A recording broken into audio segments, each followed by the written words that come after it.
তো হ্যালো চাষি বন্ধুরা, আপনারা দেখছেন যে ধানের মাটি প্রথম কিভাবে তৈরি করা হয় এবং সেই মাটির গুণাগুণটির জন্যই ধানটা কিন্তু ভালো হয়। মাটিটা দেখুন, সার এবং চুন আর কিছু অল্প ফার্টিলাইজ দেওয়া হয়েছে। জলের কালারটা দেখতে পারেন, মাটির পিএইচটাও ভালো আছে। এবার মাটির পিএইচটা কিভাবে বুঝবেন না, মাটিতে যদি সার এবং ধুলোয় চষে রাখা হয় সেই জমির ধান খুবই ভালো হয় এবং পিএইচটাও ভালো থাকে। এই দেখুন, এই জমিটায় কোনো এক কাঠা জমি থেকে এক বস্তা ধান হওয়া সম্ভব। আগাছা কিছু নেই, কারণ এই তো জমিটা ধুলোয় আপনারা চাষা দেখলেন হয়েছিল বলে। এবং 9 থেকে 10 দিন পর এই জমিটারই যদি ধান যেটা আপনাদেরকে দেখাচ্ছি সেটা হচ্ছে, দেখুন এখন এই জমিটার মোটামুটি 25 থেকে 26টা ও প্রায় 30টাই ধরুন, 30টা কাঠি রয়েছে।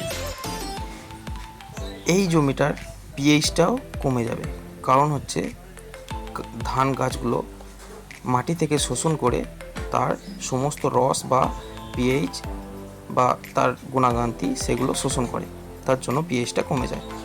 এই টাইমে আপনাদের দরকার দেয়া সেটা হচ্ছে পটাশ যদি দাও, ধানের রোগ বালাই কম হবে, ধানের শীষ ভালো থাকবে, থোড় ভালো থাকবে এবং ধানের পাতা ও গাছও ভালো থাকবে, স্প্রে কম লাগবে। আর এমনি 64 বা 36 ধানে স্প্রে কম লাগে, খরচা কম হয়। এর পরের ভিডিওতে আপনাদেরকে দেখাবো যে 64 বা 36 খুব অল্প খরচে বিঘে 20 বস্তা ধান কিভাবে করবেন, আর মোটামুটি 5 থেকে 6,000 টাকার মধ্যে আপনারা ধান ফুল কিভাবে করবেন। ঠিক আছে, তো এরপরে আর কিছু বলবো না, এইটুকু দেখে নিন। ঠিক আছে, তো বাই।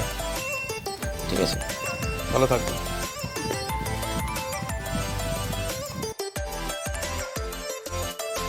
তো ভালো থাকবেন, টাটা, বাই বাই।